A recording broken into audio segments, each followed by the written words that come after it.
Hello and welcome to Aeroshift channel. In this tutorial, we are going to look at the problem of a beam subjected to a lateral loading. We are going to use 3D elements to model the beam and subjected to lateral loading, and the deflection and the stresses will be compared with the analytical calculations shown on the screen now. So let's get started.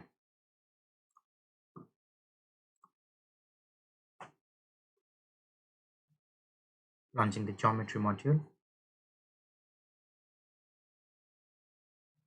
I'm going to create a box, and for the box the dimensions are in accordance with that. So that's a length of 200 millimeters and the depth in the y direction of 20, and the thickness direction is 4 millimeters.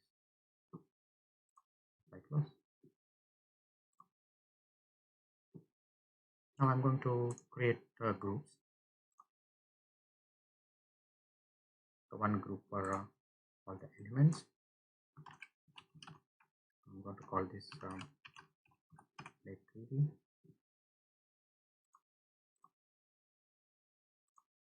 I'm also going to create two groups for the loading and the fixed boundary conditions. So one for the load phase. So for this I'm going to select phase on the side here. Here I'm going to apply the load.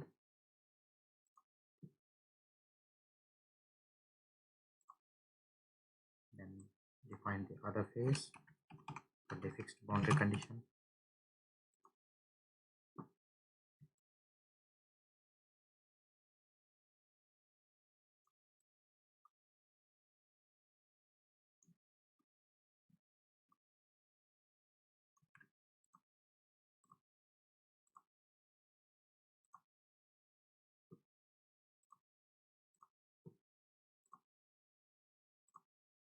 So that completes the geometry aspect of this particular tutorial.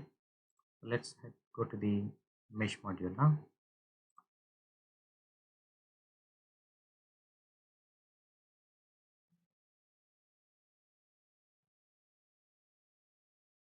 Here we have the geometry imported there. I'm going to create the container for the mesh. I want to use the side element. The particle is made by 10 elements. I need to define what type of 2D meshing type for quadrangular. And then for the 1D-dimensional, I'm going to use I'm going to define the length of the elements.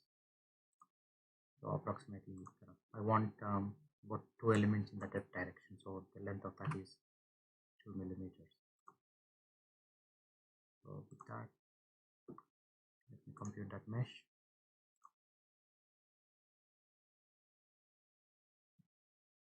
As you can see, there are some edges and faces as well created, which I don't want. But volume elements are what I'll be using in this analysis.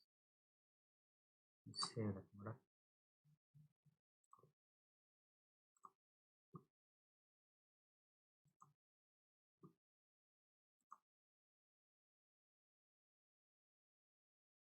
I'm going to import the groups from the geometry. 3 groups that I had created, and I want the nodes as well. All the groups are created. That completes the mesh module of this tutorial. So we'll go to the Aster Study now.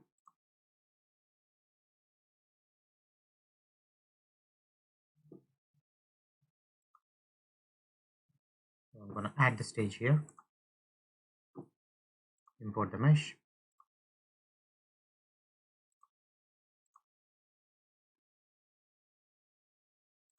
Okay. Define the elements here.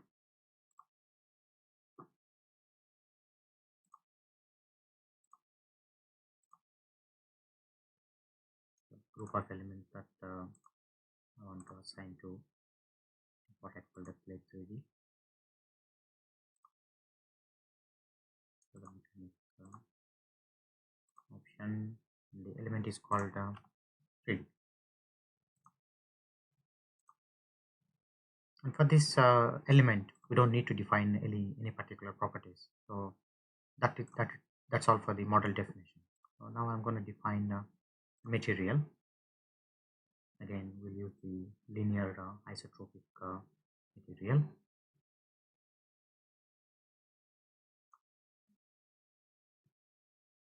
Defining linear isotropic material, Young's modulus and the Poisson's ratio.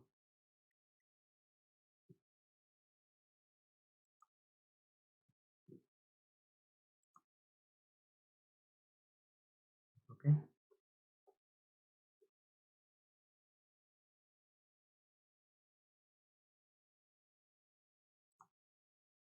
Now we will assign that material to the elements.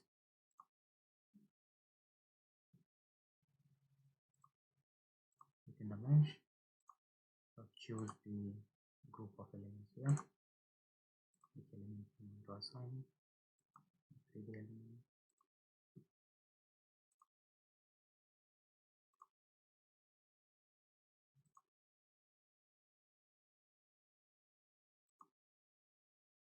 That completes the definition of materials.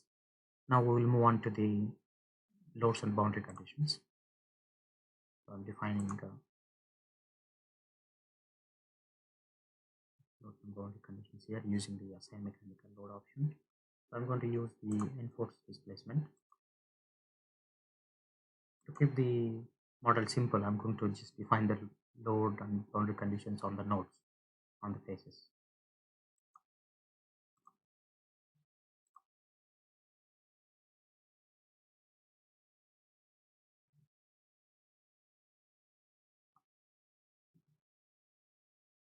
Group of nodes, select the group of nodes for the fixed boundary condition.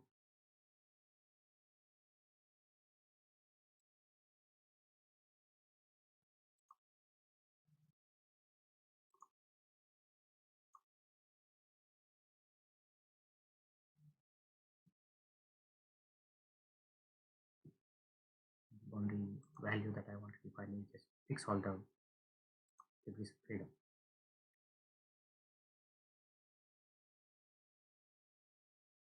For this particular analysis, because it's a 3D model, you could as well define just dx, dy, dz as well. And the other boundary condition or load I need to apply is the nodal force. I'm going to use the force nodal option here. I'm selecting the group of nodes, the load phase. And in this, now the problem is we are going to apply the load in the y direction. So I'm going to choose y. Distributing the load to all the nodes equally. So the load I have is 250 newtons, and I have 33 nodes. That makes it a load of 7.57 per node. There are other options like you can use force applied on the face as well. But in this tutorial, we're just going to use the nodal option. We defined the boundary conditions now. So now we'll move on to defining what analysis we want. So we want a static mechanical analysis.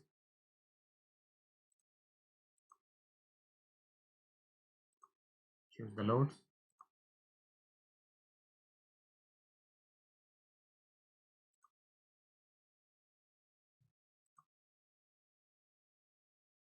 Now we are going to create what output we want. So we want to request stresses for this one. So we need to use the option calculator. So that's the option for extracting the stresses is within constraint. Choose that option there.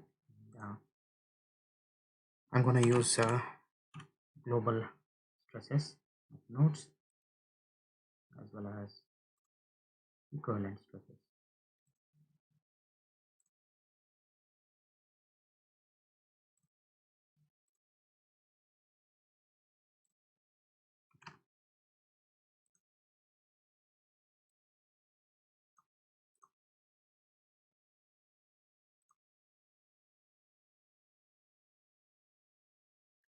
Uh, the calculation option gives at the elemental nodes, but we'll use additional option of additional post processing for calculating loads at kind of equivalent nodes. We'll use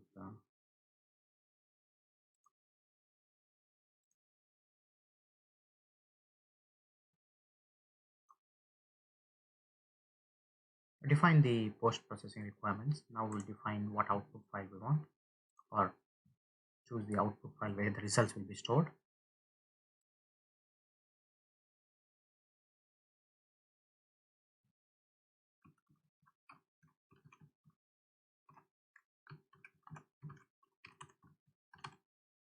One for the armored file,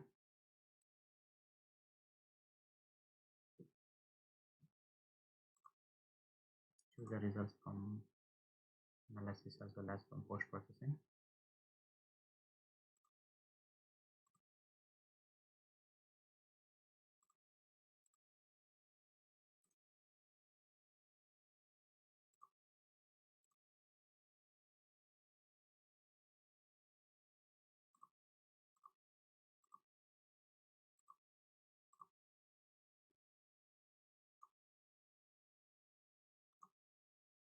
Okay.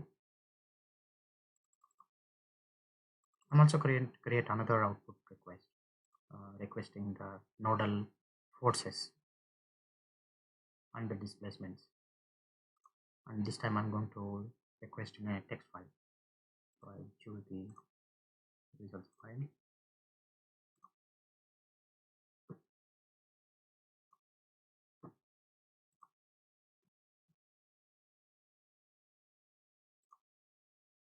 Then select the results that I want, that we want to kind of send it to them. So I'm going to use the image of the results I want to start from normal analysis. So we need to use the image of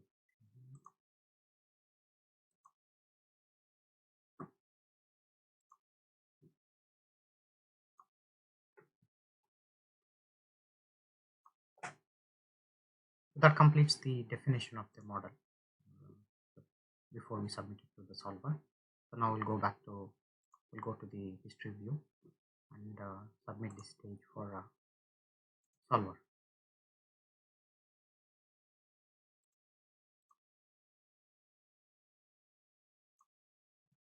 The run is successful now, so we got the results. So first we'll check the text output file to see whether it has created or not. So that's the results file that it has printed. So the model definition to start with, nodes, elements, then it has printed the displacements.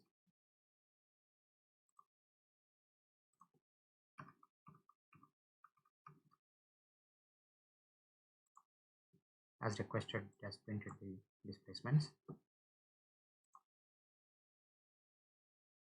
You can use two options to. You can use the Aster study to interrogate the properties as well. Sorry, the results. So I'll show you how to do that here, and then we'll go to the ParaVIS to see the results as well. So here you can right click and click post process, and it generally opens up the post processing within the Aster study. So when it opens in Aster study, the post processing, as you can see, it has automatically plotted the displacement for me. So the component now I would like to choose is dy, and I'll give it a slightly higher scale factor.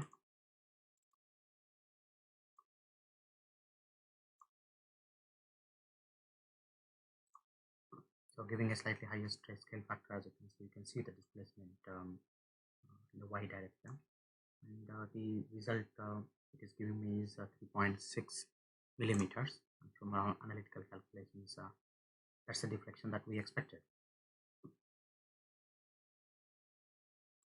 Now we'll see the stresses. So click on sigma global stresses, and you can see that the stress in the x direction, which is what we want, on the outer favor is is 250 plus 250, and negative value is minus 250. And the calculated stress was 187. Obviously, the peaking is due to the boundary conditions. So if we were to slice it and take the stresses slightly before the edge condition, we would be getting a slightly better values. So let's do that.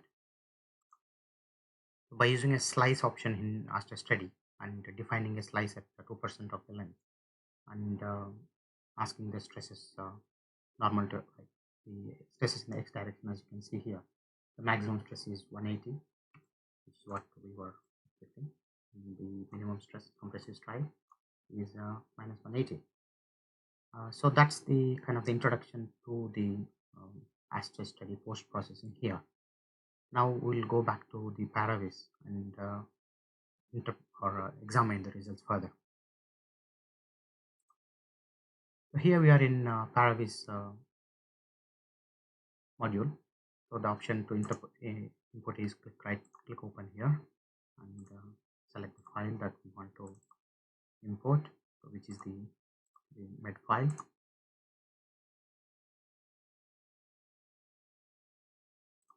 Sorry, I want the other file.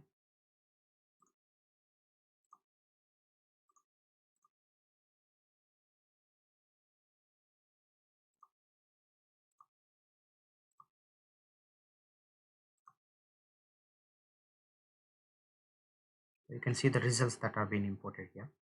So I will unselect all of them, and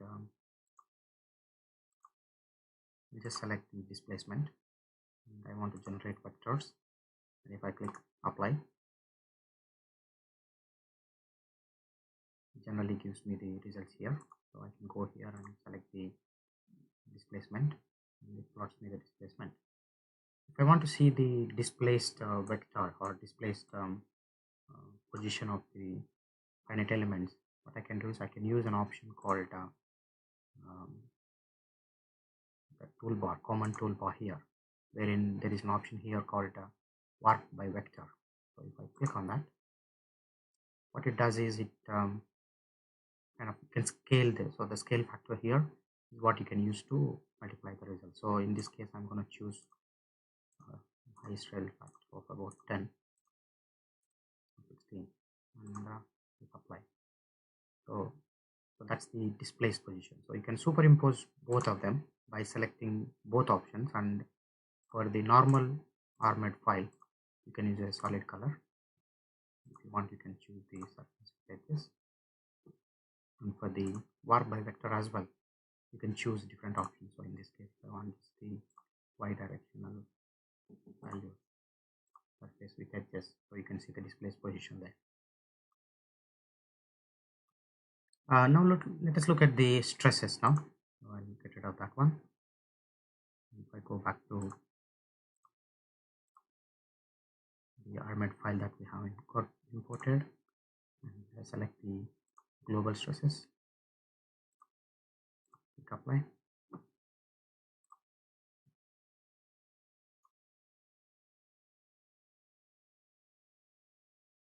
So the stress results can be looked at here. So if I select the global stresses, I don't want the magnitude, I want to press in the x direction, which were the results are same as what we saw in the Aster Study output as well.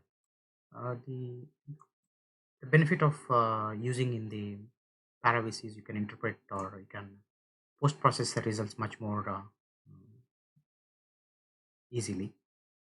So one of the ways is like this is a contour plot, and I'll show you the other options of how to interrogate a specific value at a particular node. So you can do that by using the option of so if you go to Windows and selection display inspector here, what it comes is it comes up with a window here. So in this one, you can choose what stresses you want to or what values you want to use, and choose a particular node. So in this case, if I go to this option which is over points on, what I can do is I can move anywhere within the model, and it gives me the stress output and the values. So for example, if I were to go to the zoom in a little bit, and if I hover on that location there. It gives me the values there. As you can see, the maximum stress is 249. If I were to go to the node slightly before that, it's 177 or 184 is the equivalent stress, which is a 1 moisture stress there. So that's how you can use the interrogation option here. The other option I want to show you is the option in the toolbars called data analysis. So what this data analysis does is you can kind of do a cross section, or you can actually plot the stress outputs. So you can plot the stresses over a time, or plot the stresses across the length of plot the results across a length that you choose. So by choosing that option of selecting plotting over line, and you can define the point 1 and point 2. So in this case, what I have defined is I have defined point at the origin and the end of the beam, and I have plotted the displacement here. You can choose other values like stresses and any other results that are available. So my ParaVIS has crashed, so I kind of closed it and opened it again.